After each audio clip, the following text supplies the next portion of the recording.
लेकिन एक सेकंड, लेकिन ये साला कर क्या रहा है यहाँ पे?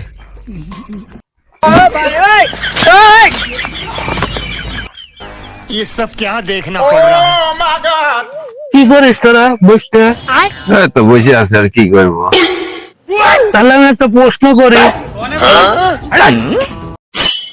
কত দোস্ত মানুষ সবচেয়ে মাপ চায় কার কাছে বেশি? ये क्या है? কত দেখি তাহলে কার কাছে মাপ চায় বেশি? সব থেকে মানুষ মাপ চায় বেশি বইয়ের কাছে। কি বলছিস তুই? তুই কত দেখি? रुको जरा। কে ডালিয়ার কাছে বেশি মাপ চায়? কি মোহব্বত, আহারে। হলো না হলো না হলো না হলো না, তাহলে বইয়ের দিকে বেশি ভয় পাস তুই? তাহলে প্রেমিকার দিকে বেশি ভয় পাস তুই? তাহলে শোন, अच्छा মানুষ সবচেয়ে মাপ চায় ফকিরের কাছে। সঠিক বলেছেন, সঠিক বলেছেন।